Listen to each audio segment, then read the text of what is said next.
Coach Teresa Ford here, and this is the Guiding You Home podcast.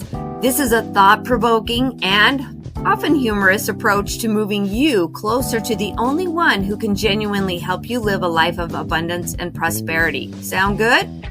Yeah, it's you that needs to go within so you can sit in the driver's seat of your life, co-creating with God. So make room for more light and knowledge. As you continue to listen, you will discover elements of how to lead with your inner light, how to act on your specific promptings, and how to follow your spiritual intuition so you can fulfill the measure of your creation. Thanks for being here, and let's dive in.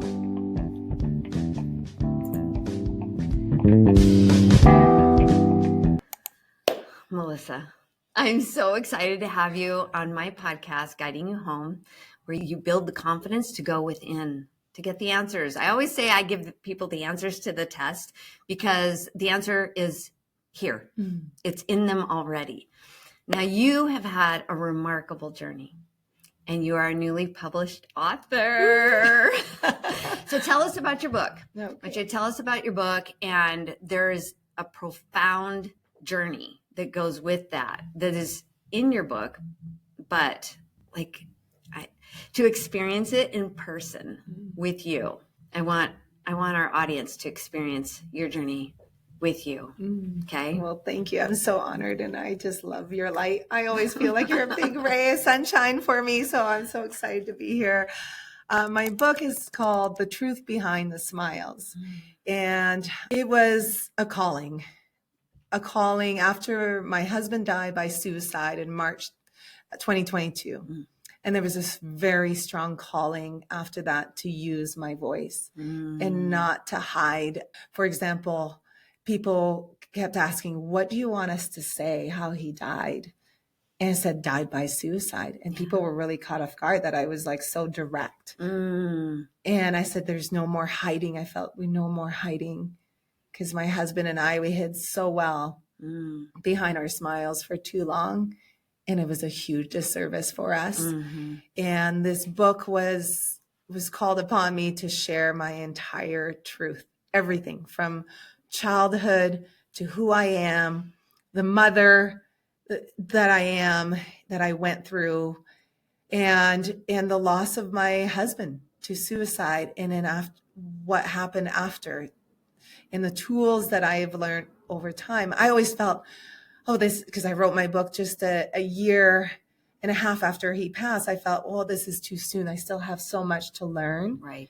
And how am I supposed to help others if I'm still in the midst of it? But actually, it was the perfect timing because it was just allowing others to not feel alone. I felt this urgency to share this story, and it absolutely has done that. Ever since I have published, I have people coming out and sharing their suicide close call and suicide ideation or dealing with addiction. My husband had dealt with a chronic pain and opioids and alcohol and all the numbing agents, but then he still was so functioning. You know, he was easy to hide it and mask it. He was a successful dentist. We had a practice together. When we'd work together, we'd be flirtatious and we'd laugh and say hi to one. He was a great sense of humor. But the minute we stepped back home, he'd go to this dark room. And this dark room had garbage everywhere. Prescription bottles on the counters. There was empty alcohol bottles. Like that was our reality. Yeah. You know, but we hid it so well. And I hid it too, because we live in such a small town. And I was like, what was he going to do? Just practice in this? And so just a slight few, or telling him, I was like, well, we can handle it ourselves. I'm not going to go burden other people with marital issues. And the losses were high if it was exposed. Yes. Yes. Yes. And so the safety was in hiding it and just dealing with the moment when it went dark in the moments. Yeah. It was just like, okay, well, I'll, find him some counselors. I'll find him different avenues for healing. But a lot of it was him never wanting to see his truth. Like even when he started taking this It was an antidepressant. And he would tell people, he's like, oh, I'm on this antidepressant, but I don't take it for that. I take it because it helps with nerve damage, because he had the back pain, and it'll help with the nerve damage. He would never own that he was depressed. And it was just all on the chronic pain. So a lot of it was, he was never allowing himself. For him, that was like maybe a weakness. You know, he was 6'4", green eyes, real handsome. So for him, that would be such a weakness. And that he had become successful and everything seemed perfect, you know, for us. If you look at us in our family pictures, you know, you got the handsome guy here, the boy and the girl that we had, and it just picture perfect. Yeah. But, I've seen your pictures. You would not know anything was going on, but that's why your book is so powerful, because you can't judge a book by its cover, like literally, or a family or a person, because we're human. Yes. And we have things going on. I want to know a little bit more about the depression part, because I think that's the thing that's hardest to name, because if you're functional, is it depression? And I have been in that space where I felt like I was going to die from being repressed. Which by definition, depression is a dip, and you can come up out of it. But if you don't, that's not talking about it. If you don't talk about it, if you don't get clear on why the dip happened in the first place, it can be deadly. Yes. Yes. Yes, exactly. And I think that's why I also say depression is not always somebody that's not going to get up every day. Right? Right. But I did see a difference where he was numb. Because he was just numb to emotions, to everything, because that was his way to cope. It was just too overwhelming. Everything was overwhelming. So he kind of can function, but he was numb. Yeah. What would your assessment be? I know you can't speak for him, but what did you notice was the reason for being in the depression that he couldn't own? Was it, I'm not enough? Was it like what? Yeah, I do think a lot about that, you know, knowing him, you know, we were together for 16 years and you know, him explaining, when I had first met him, he did not have a relationship with his mother. So there was this kind of avoidance with her. And of course, that's some sort of, you know, in therapy, they call that an abandonment, right? And there was a divorce. And so the mom never abandoned him, but he felt abandoned, you know, and there's a perception of abandonment. Yes. And so there was that pain. And so instead of like wanting to deal with it, he shut her out, you know? So that was that first thing. And he didn't want to face that. So I think, and he never really did. And I couldn't never understand that because I'm so close to my mom. And when we got together, I was like, what? You haven't spoken to your mom? How long? And so it was really hard to grasp, but I think him never dealing with that was that one stone, right? That was there. And then as life progressed, we're going to have more challenges, more stones that come at us. And then there was another family dynamic for him where there was another abandonment, you know, and a lawsuit. And that was another stone, you know, and then again, he's like, oh, I can take it. I think he just never allowed himself to heal those wounds, you know, and to see it. And I think there was that, even though he seemed so confident, he was not. I think he was still that little boy inside wanting to be loved. Yes. And he just didn't have that love for him, and probably why he couldn't love me the way I really wanted to be loved as well. Right. Because he wasn't loving himself. Right. And that avoidant attachment, if you're going to avoid your mom, you literally can't not avoid, if I can use a double negative there, you can't not avoid the same behavior with the woman in your life. Yes. I saw it almost like there was almost this like anger towards me, you know, like this, and because of that mother wound, you know, and taking it out on me. Yes. You became the scapegoat for the abandonment because he knew how lovable he was. And as a child, it is bewildering if your mother is not showing you the unconditional love that you are. And so he was like, wait, what? How could you not love me? I am amazing. You know, his soul knew that. But in the physical, our brains are perceiving something else, and his little boy brain was underdeveloped because it was still working on accepting all of who he is. I notice your necklace says, I am whole. Yes. And I think that's the goal, right? Because there's grief and loss in having a parent who had a lot of their own pain going on and unable to express the wholeness that we are. Yeah, absolutely. She and I love his mom and still, connect with her deeply. Yes. She was under a lot of pain, and she had lost her mom to suicide. And when Scott was 9. Wow. So she was going, she saw a lot. She was going a lot of pain. So, I have so much love and compassion for her because she's gone through so much as well. But Scott never understood that whole process or worked through that, right? But if he just kind of had compassion for his mom, what she was going through while he was growing up, But you can only do that as you get, different therapy and do the work, right? Yes. So here's what the irony of this is: doing the work won't kill you. Not doing the work might. Oh, yes.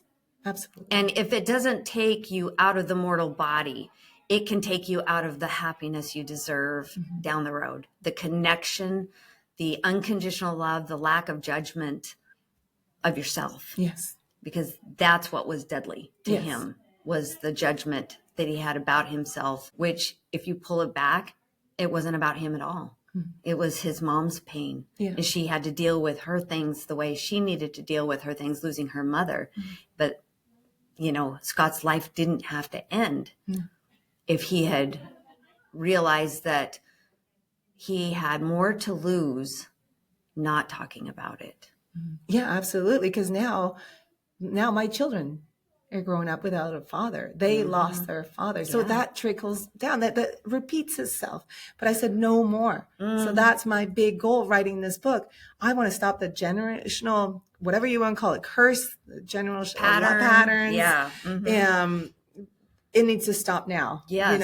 It's not going to happen with my kids. But so that's why I dove into finding out what people that were in the depth, or about to die, what changed it? What saved them? Yeah. And a lot of it, I've asked this question so many times that people have shared their story. It was either a divine intervention or they asked for help. They said, okay, yes, they spoke to one person and honored their truth, saying, I need help. I feel like this is the one person, anyone listening to this podcast, hearing Melissa's story and having had contact with somebody or have contact with somebody, or is that somebody who is like, this is too much. I don't want to continue living. The point of contact here, I feel like, is that there is hope on the other side of deciding one more day. Yes. On the other side of maybe things can be different. Maybe I can find help. So where's the help at? Like if someone, like for Scott, he was like, I don't want anyone to know that I'm even thinking like this, that I'm even, like, it was a shock to you. Your family was on vacation. Yes. Yeah. Yes. You weren't even home. No.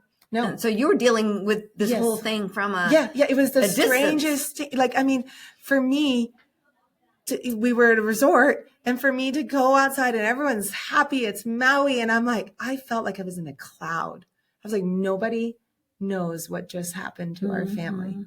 And, even the police was there. There was like, it was so surreal. Yeah. That we were on the island. I couldn't even go back to Alaska for a long time because I was just like so shocked and crippled.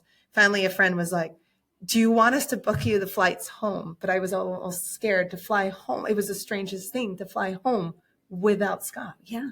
And so that was so much to process and go through. That first step to ask for help is just, so this is for the survivors asking for help. And Yes. then I also want you to address the help available for those considering not living. Not living. Well, I felt with Scott not wanting to make an appointment, walking to the office. Nowadays, everything could be Zoom, from the comforts of your own home. Yeah. And calling that 988 line, the National Suicide Hotline, there's always somebody on the other end waiting to listen. Yeah.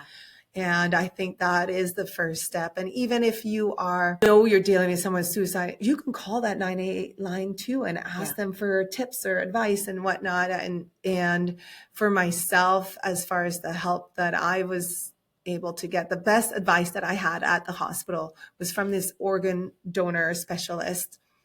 And he said, I was frantic to find a counselor for my kids before we got back to Alaska. I was so frantic. I'm like, can you find me a children's counselor? And they have so many questions and I don't know what to answer, what's appropriate. And he looked at me, he says, you will need the counseling first. Kids co-regulate with the parent and they will look at how you grieve. So it's almost like, I was a flight attendant back in my early 20s, like put on your oxygen mask first and then your children. And that I clicked right away. So I said, okay, give me somebody. And they gave me someone that was on a different island. And so I did a Zoom that next day with him. And truly what saved me, he guided me through this breath work for 10 minutes. And at this point, you have to imagine, I cannot sleep. I cannot eat. Right. I thought I was going to have a heart attack. Yes. My heart was palpitating so fast that I called my anxiety body. and panic and everything. Panic, yes. And he guides me through. He's like, okay, let me guide you through this. I'm like, this is not going to work. I'm like, so in my head, I still remember the message I wrote to him after. I said, I felt God and I felt calm. And I had not felt that. And I said, I need more of that. I need to do more of that. I knew that because I said, if I continued to feel this way, I'm not going to be around for my kids. Yeah. And I said, they cannot lose another parent. Right. So that was a lot. Even to grief. Yeah. Not just suicide, but even to grief. Yes. Because you can get lost to grief. Yes. Yes. And allow my time, the space to grieve. That first, 6 months was really hard for me to find that time, but I would, as with meditation and a little bit of breath work, but I was definitely so much on the kids. But once I moved to Arizona, I felt like I needed space, a lot of space, a lot of stillness to go within. Yeah. A lot of within time. Yeah. Not to isolate myself at all, because I needed community. Yeah. That was huge. Community was huge. I needed to ask for help, and I was never good at that.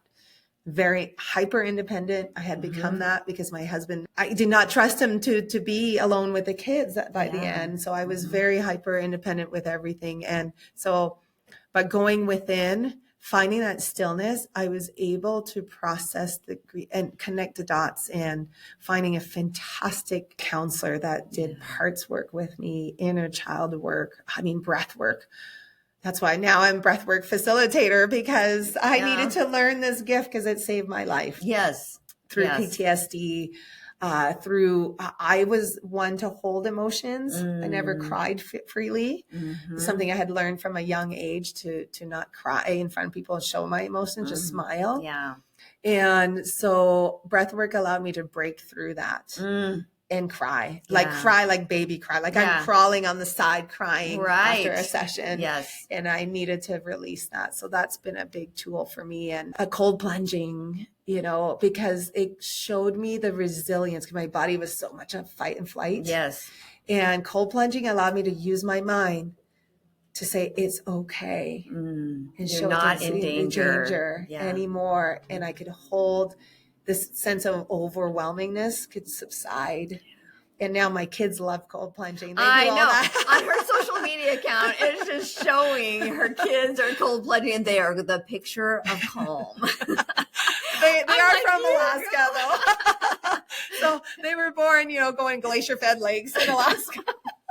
But they love it too. So it's been a journey to trying to teach them the tools, and sound bowls and breath work and meditations. And a lot of it too is that our faith, knowing that they are not alone ever. Yes. And that they have a father, and they can just truly connect within, and they can talk with Scott, He's always going to be here with us. He's been around. Oh, yes. Yeah, he has been around. Even writing your book. Yeah, You're like, yes, all right, now yes. this is getting ridiculous. I know. Yes. Because I was calling, I was like, okay, what's the most important message? And I know he wanted this message out because I know this is going to help probably a lot of his friends, in the dental community as well. And yes, he's definitely around. And I tell my kids that all the time. And we've had lots of different things happen. And they're like, oh yeah, that was Dad. Right? My dad came to me when I was speaking at his funeral. No. And he downloaded, like, his knowing and my knowing became one. Wow. And I heard so much from him. And the thing that he told me was how free he was because he felt abandoned by his mother, who gave him up for adoption, and felt abandoned by his adopted mother because they wanted a girl, but all there was a boy. So they took him home anyway, like a little puppy. But I feel like no one wants to lose someone by suicide, and no one wants to feel the grief and loss of having lost somebody to suicide. But there is some healing that comes from knowing they're free. Yeah. That he was in so much pain, and if he wasn't going to deal with it in the body, have you felt his freedom? Yes, absolutely. Like he's, felt like he's okay. Like I know a lot of times some people say he just wants you to know that he's okay. Yeah. He's at peace and he's not in that pain anymore, and, he loves us and all of that. And I know that, and I know he's rooting for me, and sharing this message. Yeah. And I know he'll help our kids, through their grieving and understanding this loss, because it comes, with suicide, it seems a lot of guilt, a lot of shame, a lot of what ifs, what else he could have done. Right? There's so many questions. Yeah, what you might have done to help him. Yes. And even with the kids, well, maybe I didn't love Dad enough, or did I do, the kids put all these questions in their mind, and so it just leaves a lot of question, but we really truly have to know that we showed him a lot of love. Yeah. And he was loved, but he had to see that himself, And that the kids weren't responsible for loving their parents enough to want to stay. Yes.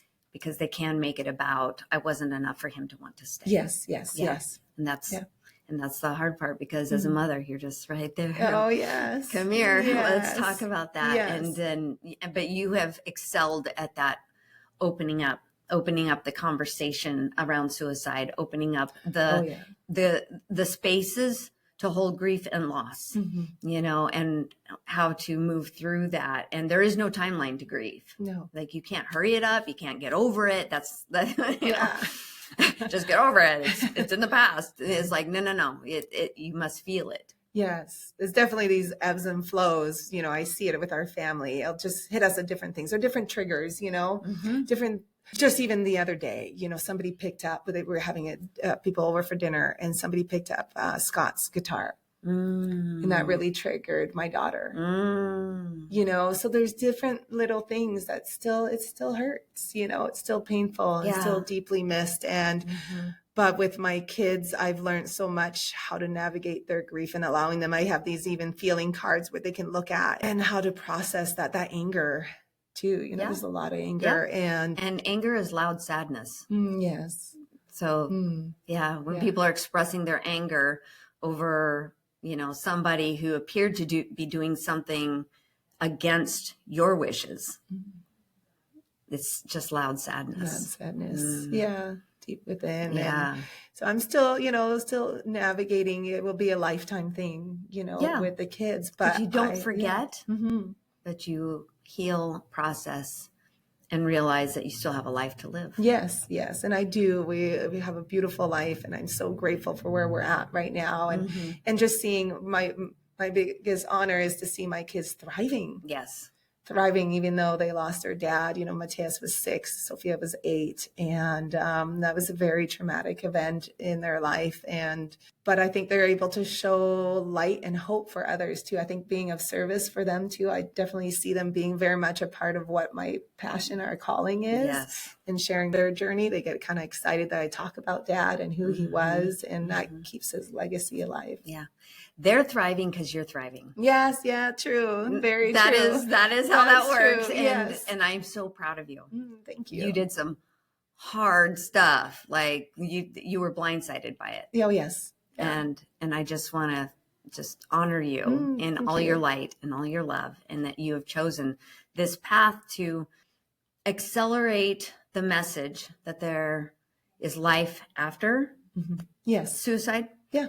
And also why the suicide happened, because a lot of people do blame themselves and they don't realize that there was a different path, but the journey is what it is. Yes. And yeah, I had to live. I always say I had to just live in the now. yeah. And I couldn't stay in the what ifs, of course I went back but I didn't stay there. Right. I said, no, okay, how can I show up for my family now? Okay, now I just got to be in one day at a time. Yes, one day at a time. One day at a time. I appreciate that.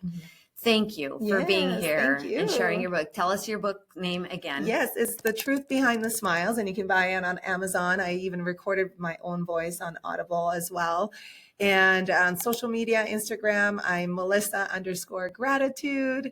My website is melissagratitude.life.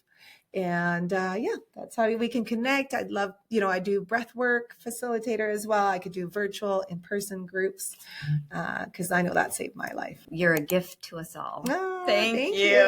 Thank you for being here. Gosh, it's such an honor. Thank you. Thanks so much.